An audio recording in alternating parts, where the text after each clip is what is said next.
আসসালামু আলাইকুম, সবাই কেমন আছেন? এই বিকেলবেলা নতুন একটা রেসিপি নিয়ে চলে আসলাম আপনাদের সাথে শেয়ার করব। কেন যে বিকেল হলে মেয়েরা বলে কি খাবো কি খাবো, তো আমার একটা প্রতিদিনের টেনশন থাকে।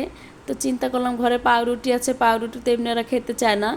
দেখা যায় সকাল নাস্তা হিসাবে মাঝে সাঝে খাওয়া হয়, নাহলে সবসময় পাউরুটিটা ঘরে থাকে। তো কি রান্না করব বিকেলে খুঁজে পাচ্ছিলাম না। তো চিন্তা করলাম পাউরুটি দিয়ে একটা রেসিপি বানিয়ে নেওয়া যাক।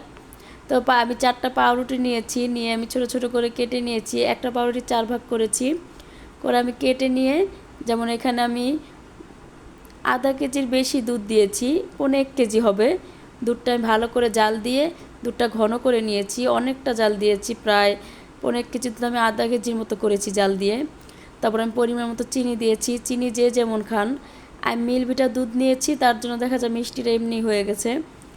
তো দিয়ে আমি এই যে দুধটা পাউরুটির উপর দিয়ে দিচ্ছি, দিয়ে আমি 2-3 পদের বাদাম নিয়েছি, 2টা খেজুর নিয়েছি, নিয়ে আমি সুন্দর করে এটা সাজিয়ে নিয়েছি, ডেকোরেশন করে নিয়েছি। নিয়ে এটা আমি আধা ঘন্টার জন্য ফ্রিজে রেখে দিয়েছিলাম ঠান্ডা করে। ফ্রিজে রেখে তার আমি আধা ঘন্টা পরে বের করেছি, বের করে যে একটা বাটিতে ফ্রিজে বেড়ে নিয়েছি। যাই হোক, মজাই হয়েছে। ফার্স্ট টাইম করেছি, বাট অনেক অনেক মজা হয়েছে। আপনারা ট্রাই করে দেখতে পারেন, একবার হলো ট্রাই করে দেখবেন, দেখবেন খুবই ভালো লাগবে।